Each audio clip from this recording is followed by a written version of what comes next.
Imagine this. At 60, 70, or even 80, the only thing deciding whether you live in quiet joy or quiet resentment is someone else's schedule, mood, or expectations. Your children can't control your body, they can't control your finances, they can't control the weather, but they can control whether you wake up angry, anxious, or at peace. And Buddhism gives you the exact freedom to stop it forever.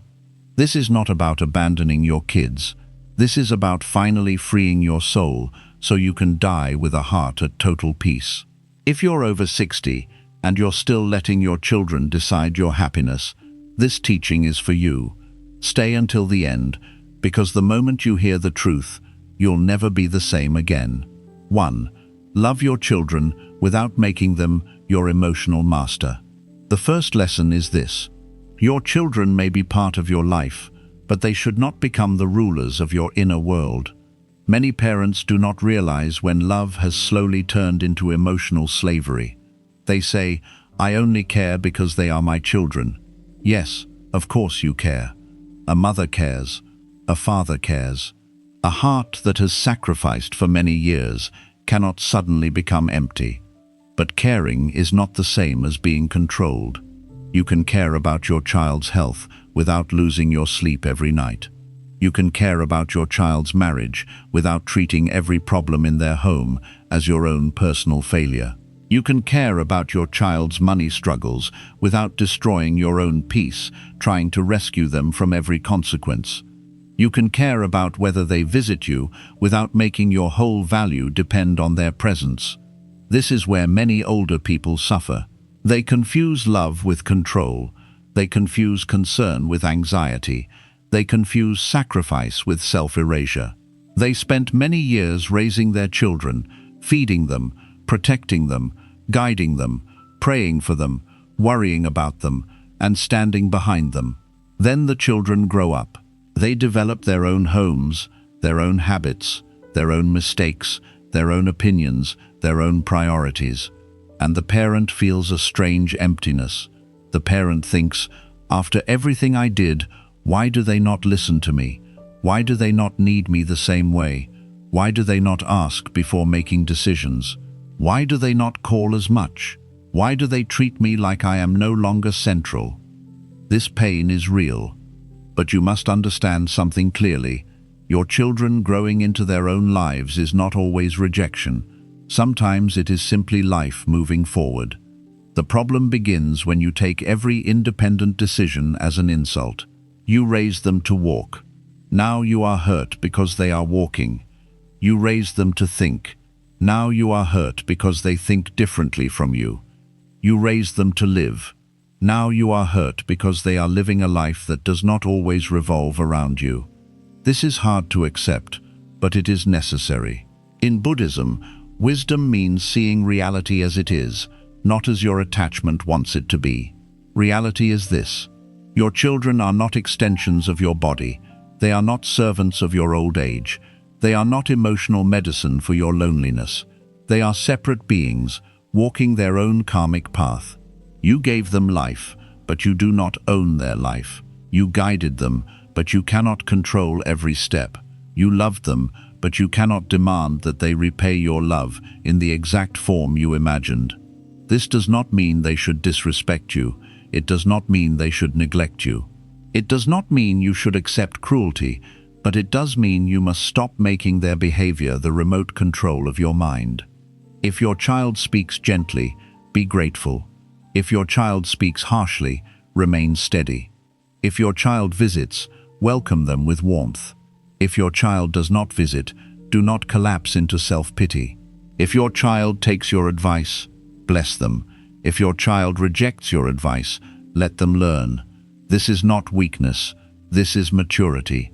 This is the discipline of an awakened heart. Because after 60, your task is not to chase control. Your task is to deepen peace. Ask yourself honestly, who has been deciding my mood lately? Who has been holding the key to my peace? Whose phone call, message, tone, approval or attention has been controlling my mind? If the answer is your child, then it is time to take your peace back. not by loving them less, by clinging less. There is a difference. Love says, "May you be well." Clinging says, "You must behave in a certain way so I can be well." Love is generous. Clinging is hungry. Love is peaceful. Clinging is nervous. Love allows. Clinging demands. Your children need your love, not your emotional dependence. They need your blessing, not your pressure. They need your wisdom, not your fear. And you need your own mind back. So repeat this inside yourself. I love my children, but they are not the masters of my peace. Say it until your heart believes it, because this sentence can save your old age from unnecessary suffering. 2. Stop expecting your children to repay your sacrifice perfectly. The second lesson is this: stop expecting your children to repay your sacrifice in the exact way your heart secretly demands. This expectation is one of the deepest causes of suffering in old age. Many parents carry a hidden account book in the heart. They may not speak it openly, but inside they remember everything. I gave up my comfort. I worked day and night. I did not buy things for myself so they could have what they needed. I stayed awake when they were sick. I protected them when they were weak. I sacrificed my youth for them. All of this may be true, but here is the painful truth. If you keep turning your sacrifice into a debt, your love will slowly become bitterness. You may say, "I do not want anything from them," but then you become angry when they do not call. You say, "I only want respect," but then you become wounded when they do not follow your opinion. You say, "I sacrificed because I loved them," but then you suffer because they do not repay that love in the way you expected.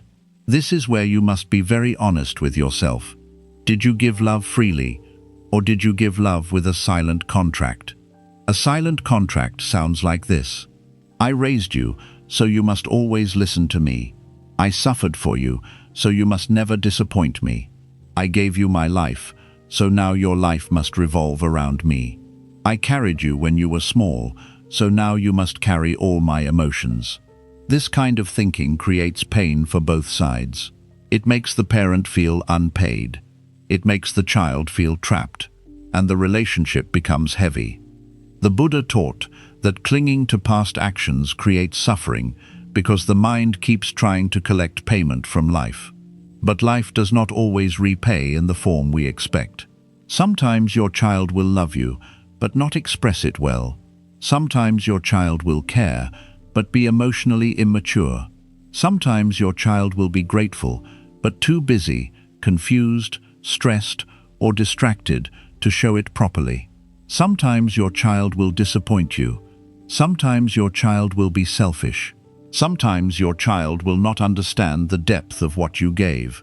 And yes, sometimes your child may genuinely be ungrateful. But even then, destroying your own peace will not teach them gratitude. It will only punish you twice. First, you suffered in sacrifice. Then, you suffer again in expectation. This is not wisdom. Wisdom is learning to say, what I gave because it was my duty, my love, and my karma. I will not poison my remaining years by demanding perfect repayment. This does not mean you allow your children to exploit you. No, that would be foolish. You should have boundaries. You should not let grown children use your money, your home, your kindness, or your emotional weakness without responsibility. But boundaries are different from bitterness. A boundary says, I love you, but I cannot keep harming myself for you. Bitterness says, after everything I did, you owe me your life. One brings peace. The other keeps the wound open. After 60, you must become lighter. You cannot carry every old sacrifice like a stone in your chest. You cannot keep reminding yourself of every night you stayed awake, every meal you skipped, every dream you postponed, every pain you swallowed. Yes, you gave. Yes, you suffered. Yes, you did more than they may ever understand. But now ask yourself, do you want to spend the rest of your life proving your sacrifice? Or do you want to be free? Because at some point, the wise parent stops saying, look what I did for you, and begin saying, "May what I gave become goodness in the world." That is a higher form of love. That is love without begging. That is love with dignity. Your children may never fully understand your sacrifice until they grow older themselves. They may not see it now. They may not admit it now. They may not thank you properly now. But your peace cannot wait for their awakening. Your peace must begin now. So release the account book. Stop calculating love like a business. Stop measuring every call, every visit, every word, every gift, every act of attention. When you count everything, you suffer from everything. Instead, practice giving your past to peace. Say to yourself, "I did what I could with the heart I had. I gave what I was able to give. I will not turn my love into a chain." This is not easy. The ego wants recognition. The wounded heart wants repayment. The lonely mind wants proof. But the awakened heart wants freedom. And after 60, freedom is more important than being proven right. If this lesson is touching something painful inside you, write in the comments, "I release the debt." Not because your children owe you nothing morally, but because your peace should not depend on collecting emotional payment. 3. Do not let guilt make you a servant in your own old age. The third lesson is this: do not let guilt make you a servant in your own old age. Many older parents are not controlled by love. They are controlled by guilt. Their children know exactly which words to use. "You do not care about me. You are selfish. You helped my brother more than me. You never understand me. You have money, but you do not want to help. You are old. What else do you need? You are my parent. You are supposed to do this." And because the parent has a soft heart, the parent gives in. Again and again. They give money they cannot afford to lose. They allow disrespect inside their home. They say yes when their body is tired. They stay silent when their boundaries are crossed. They become afraid that if they refuse, the child will stop loving them. This is not compassion, this is fear, and fear is a poor guide for old age. Buddhism teaches compassion, but compassion must include wisdom. Compassion without wisdom becomes weakness. Wisdom without compassion becomes coldness. You need both. A wise parent can say, "I love you, but I will not support your irresponsibility." A wise parent can say, "I care about your struggle, but I cannot destroy my peace to fix every problem." A wise parent can say, "You may be upset with me, but I will not be manipulated by guilt." This is difficult because many parents were trained to believe that good parenting means endless giving. But endless giving to an irresponsible adult does not create gratitude. It often creates entitlement. If your grown child only becomes kind when they need something, you must see that clearly. If they only call when they want money, you must see that clearly. If they insult you when you say no, you must see that clearly. If they use your age, loneliness, or love as a weapon against you, you must see that clearly. Do not decorate manipulation with the word family. Wrong behavior does not become right because it comes from your child. Disrespect does not become holy because it comes from your son or daughter. Emotional blackmail does not become love because it comes from someone you raised. You must stop confusing guilt with duty.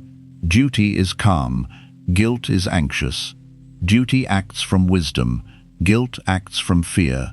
Duty knows limits, guilt keeps bleeding. If you help your child because it is right, because you are able, and because it does not destroy your health or dignity, then help. But if you help because you are terrified they will reject you, then pause. That is not generosity, that is emotional surrender. After 60, you must protect your remaining energy. Your body is not as strong as before. Your mind needs quiet. Your heart needs stability. You cannot afford constant drama. You cannot keep absorbing the consequences of everyone else's poor choices.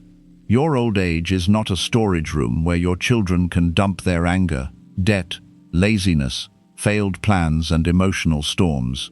You are allowed to have peace. You are allowed to say no. You are allowed to rest. You are allowed to keep some money for yourself. You are allowed to protect your home. You are allowed to refuse disrespect. You are allowed to stop explaining yourself to people who only listen when the answer is yes. This is not selfish. This is sane. The Buddha's path is the middle way, not harshness, not self-destruction, the middle way. So when your child asks for something, do not answer from panic. Breathe first. Feel your body. Notice whether your answer is coming from love or fear. Ask yourself, can I do this without resentment? Can I do this without harming myself? Is this truly helpful, or am I only delaying a lesson they need to learn? Sometimes the most loving thing you can do is not rescue them. Sometimes the most loving thing you can do is allow them to face life. Because every time you save an adult child from the consequences of their actions, you may be stealing the lesson that would make them mature. This is hard for a parent, but wisdom is often hard before it becomes peaceful. Do not let guilt turn your old age into unpaid labor. Do not let guilt make your home feel like a courtroom. Do not let guilt make you apologize for having needs. You are not just a parent. You are a human being with a mind, a body, a heart, and a limited number of days. Respect that. If your children truly love you, they may not like every boundary, but they will eventually understand your dignity. If they only love what they can get from you, your boundary will reveal the truth. And truth is painful, but it is cleaner than illusion. So say this to yourself: I can love my children without obeying their guilt. Repeat it. I can love my children without obeying their guilt. This sentence is a doorway to freedom. 4. Accept that your children have their own karma to learn. The fourth lesson is this: your children have their own karma to learn. You cannot live their life for them. You cannot suffer their lessons for them. You cannot keep placing your body between them and every consequence. Many parents suffer because they think, if my child is struggling, I have failed. This is not always true. Your child's struggle may be part of their own path. Their mistakes may be part of their own awakening. Their pain may be the teacher they refuse to hear in any other form. You can advise them. You can support them wisely. You can pray for them. You can bless them. But you cannot become their karma. This is very important. Some children only learn through experience. You can warn them 10 times, 20 times, 50 times. You can say, this person is not good for you. You can say, do not waste your money. You can say, control your anger. You can say, take care of your health. You can say, be careful with this decision. And still, they may not listen. Then what do many older parents do? They torture themselves. They replay every conversation. They blame themselves. They become angry. They lose sleep. They complain to everyone. They say, why does my child not understand? Because sometimes understanding does not come through advice. Sometimes understanding comes through consequence. That is their path, not yours. This does not mean you become indifferent. Indifference says, I do not care what happens to you. Wisdom says, I care deeply, but I cannot walk your path for you. There is a huge difference. In Buddhism, each being inherits the results of their own actions. This is not punishment, it is reality. If a person keeps choosing anger, anger will shape their life. If a person keeps choosing laziness, laziness will shape their life. If a person keeps choosing dishonesty, dishonesty will shape their life. If a person keeps choosing unhealthy attachment, attachment will shape their life. You may love them, but your love cannot cancel the law of cause and effect. This is painful for a parent to accept. But it is also freeing, because once you understand this, you stop carrying what does not belong to you. You stop saying, my child's mistake is my shame. You stop saying, my child's marriage problem is my failure. You stop saying, my child's financial irresponsibility is my burden.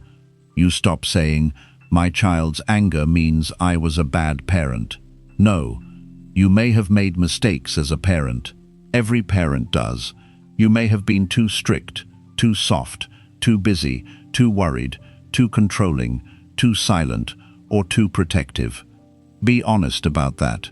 Repair what can be repaired. Apologize if needed. Learn, but do not take ownership of another adult's entire life. That is not humility. That is confusion. Your child is not a child forever. At some point, they become responsible for their own speech, their own choices, their own habits, their own relationships, their own healing, and their own mind. If they refuse wisdom, that refusal belongs to them. If they repeat mistakes, that repetition belongs to them. If they disrespect you, that behavior belongs to them. Do not carry it as your identity. A tree may give good shade, but the bird still chooses where to fly. A river may offer clean water, but the traveler still chooses whether to drink. A parent may offer love and guidance, but the child still chooses how to live. This is reality. Accepting this reality does not make you heartless. It makes you sane. When you stop trying to control their karma, your love becomes cleaner. You can say, "I am here with wisdom, but I will not drown with you." You can say, "I will support your growth, but I will not support your destruction." You can say, "I bless you, but I release the illusion that I can save you from every lesson." This is powerful, because many older parents are exhausted, not from age, but from carrying adult children inside their nervous system. Every problem becomes your problem. Every argument becomes your wound. Every wrong choice becomes your sleepless night. Every silence becomes your anxiety. This is not love. This is over-identification. You must return responsibility to where it belongs. Let your children have their own karma. Let them learn what life is teaching them. Let them face what their choices create. Stand nearby with compassion, but do not stand in the fire for someone who keeps lighting the match. If this message is helping you see clearly, subscribe and write, "I release what is not mine," because after 60, you need fewer burdens, not more. 5. Stop begging for attention from the people you raised. The fifth lesson is this: stop begging for attention from the people you raised. This may hurt, but it must be said. They keep checking whether a message came. They keep asking, "Why did you not call?" They keep complaining, "You forgot me." They keep repeating, "One day you will understand when I am gone." They keep using sadness to pull the child closer. But forced attention is not love. Begged for respect does not nourish the heart. A visit that comes only after guilt is not the same as a visit that comes from love. You deserve better than emotional crumbs. But you must also stop placing your whole emotional life inside one relationship. Your children are important, but they are not your only source of meaning. After 60, many people make one dangerous mistake. They shrink their entire world down to their children. They stop building friendships. They stop learning. They stop serving. They stop developing inner life. They stop caring for their body. They stop enjoying simple things. They stop being curious. They stop living. Then they expect their children to fill the emptiness. But no child can carry that weight without feeling pressured.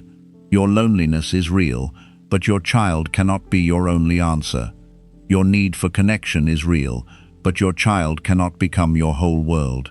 Your desire to feel remembered is real, but you must not turn that desire into begging. The Buddhist path asks you to return to yourself, not in selfish isolation, but in inner completeness. Sit quietly, breathe, listen to the morning, drink tea with awareness, walk slowly, notice the sky.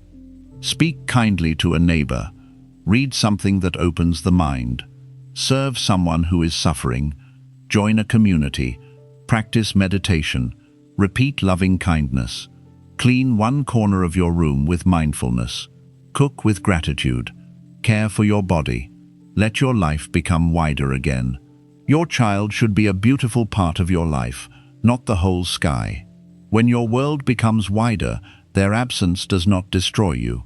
When your mind becomes steady, their silence does not humiliate you. When your heart becomes full, their attention becomes a blessing, not a requirement. This is dignity. Do not keep sending messages that come from panic. Do not keep calling when you know you are only trying to soothe your anxiety. Do not keep testing them to see whether they care. Do not keep punishing yourself by measuring how long it has been since they visited. Instead, build a life that does not collapse every time they are busy. This is not pride, it is emotional maturity. Some parents say, "But they should call me, they should visit, they should care." Yes, they should. A decent child should remember their parents. A respectful child should check on them. A compassionate child should not abandon them. But listen carefully. What they should do and what they actually do may not be the same. If you build your peace on what people should do, you will suffer endlessly. Build your peace on what you can practice. You can practice steadiness. You can practice self-respect. You can practice non-attachment. You can practice compassion. You can practice boundaries. You can practice gratitude. You can practice presence. You can practice not begging. Let your children see you peaceful, not desperate. Let them see you loving, not clinging. Let them see you available, but not emotionally starving. This changes the energy of the relationship. When you stop begging, your love becomes stronger. When you stop chasing, your presence becomes calmer. When you stop demanding constant proof, your conversations become lighter. And if your children still remain distant, at least you have not abandoned yourself. That matters. Because the deepest abandonment in old age is not always when children forget parents. Sometimes it is when parents forget themselves. They forget their own dignity. They forget their own breath. They forget their own spiritual path. They forget that they are still alive. Do not do that. You are still here. Your life still matters. Your wisdom still matters. Your inner freedom still matters. Do not spend your remaining years staring at a phone, waiting for someone else to make you feel worthy. You are not worthless because someone is busy. You are not invisible because someone is distracted. You are not unloved because someone fails to express love properly. Return to yourself. Return to the breath. Return to the present moment. Return to the path. And when your child comes, receive them with warmth. When they leave, remain whole. That is freedom. 6. Set boundaries without anger, drama, or revenge. The 6th lesson is this: set boundaries without anger, drama, or revenge. Many older parents avoid boundaries because they think boundaries will destroy the relationship. But the truth is, the relationship may already be unhealthy because there are no boundaries. A boundary is not a wall of hatred. A boundary is a line of wisdom. It tells people how to come close without harming you. Without boundaries, love becomes messy. People overstep. Resentment grows. Small hurts become old wounds. Conversations become arguments. Help becomes exploitation. And eventually, the parent either explodes or collapses. Neither is wisdom. The Buddhist way is different. It teaches awareness before reaction. You do not wait until you are full of anger. You observe early. You notice what disturbs your mind. You notice where you say yes but feel resentment. You notice where you give but feel used. You notice where you stay silent but feel disrespected. You notice where your body becomes tense when a certain child calls. These are signs. Your body often knows where a boundary is needed before your mouth admits it. After 60, you do not have time for endless emotional chaos. You need clean relationships. Clean relationships require clear limits. For example, if your child speaks rudely, you can say calmly, "I will speak with you when we can speak respectfully." If your child keeps asking for money irresponsibly, you can say, "I cannot give money for this. I hope you find a responsible solution." If your child brings constant drama into your home, you can say, "I love you, but I need peace in this house." If your child only visits to criticize, you can say, "You are welcome here, but disrespect is not welcome." If your child tries to control every decision of your old age, you can say, "I appreciate your concern, but I will decide what is right for my life." Say it calmly. Say it clearly. Do not shout. Do not insult. Do not lecture for 1 hour. Do not bring up 20 years of history. A boundary does not need a long speech. The more you over-explain, the more people argue. Simple words are stronger. Calm words are stronger. Consistent action is strongest. If you set a boundary and then break it every time they become upset, you have not set a boundary. You have made a suggestion. A real boundary must be practiced. This is where many parents fail. They speak strongly one day, then surrender the next day because the child becomes angry, silent, or emotional. Then the child learns, if I pressure enough, my parent will give in. You trained the pattern by repeating it. Now you must retrain it by staying steady. Do not expect people to love your boundaries immediately. People who benefited from your lack of boundaries will often call your boundaries selfish. Let them. Their reaction does not mean your boundary is wrong. It means the pattern is changing. But be careful. Do not set boundaries as punishment. Do not say, now I will show them. Do not use silence as revenge. Do not become cold to prove you are strong. That is not wisdom. That is ego wearing armor. A Buddhist boundary is different. It is firm, but not hateful. Clear, but not cruel. Protective, but not vengeful. It says, may you be well, but I will not allow harm. This is the balance. You can protect your peace and still wish your child well. You can refuse manipulation and still hold compassion. You can say no and still love. This is emotional maturity. The more peaceful your boundary, the harder it is for others to twist it. If you shout, they will focus on your anger. If you insult, they will focus on your words. If you become dramatic, they will focus on your reaction. But if you remain calm, clear, and consistent, the truth becomes visible. They may still resist.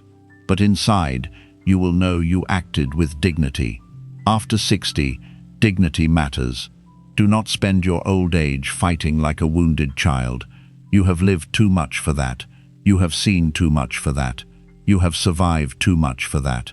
Now your strength must be quiet. Your words must be fewer. Your mind must be steadier. Your boundaries must be cleaner.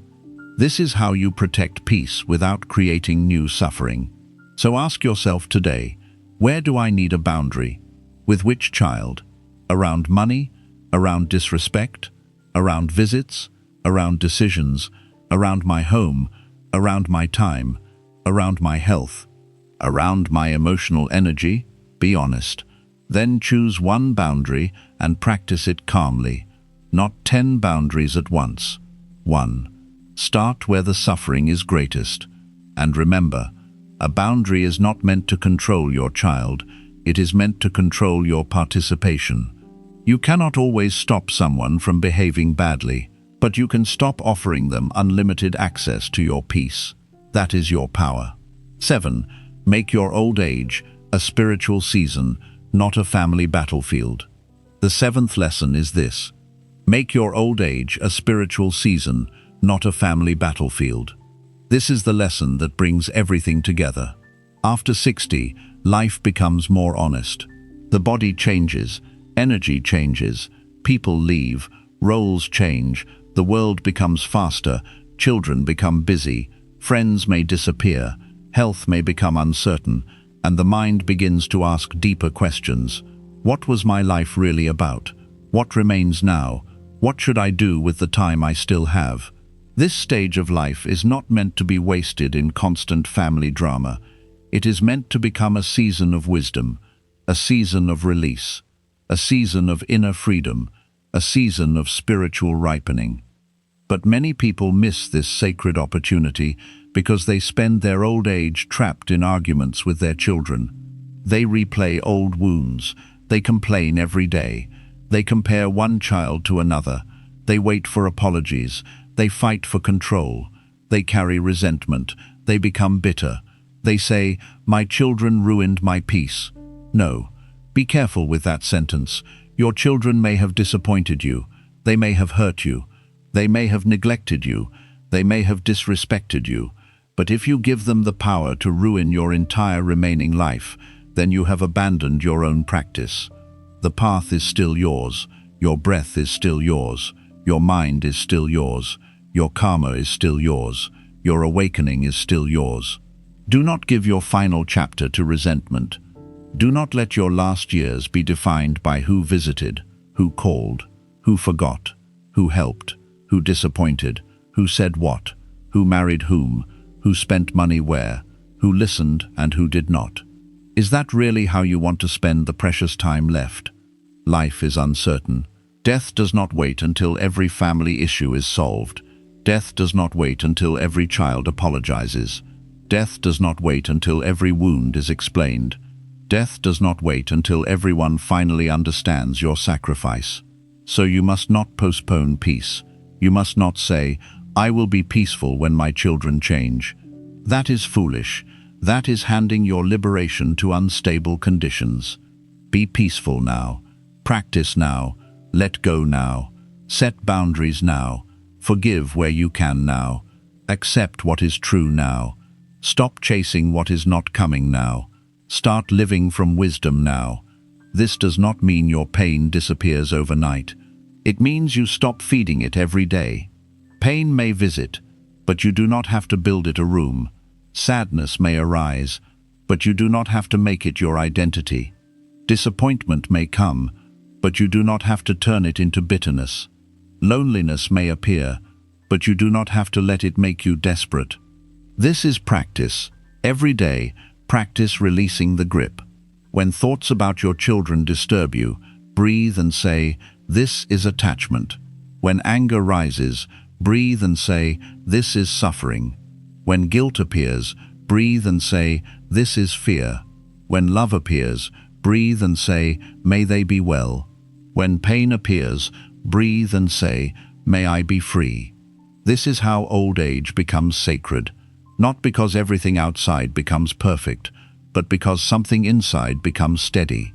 Your children do not need a parent who is always wounded. They need a parent who is awake. They need to see that peace is possible.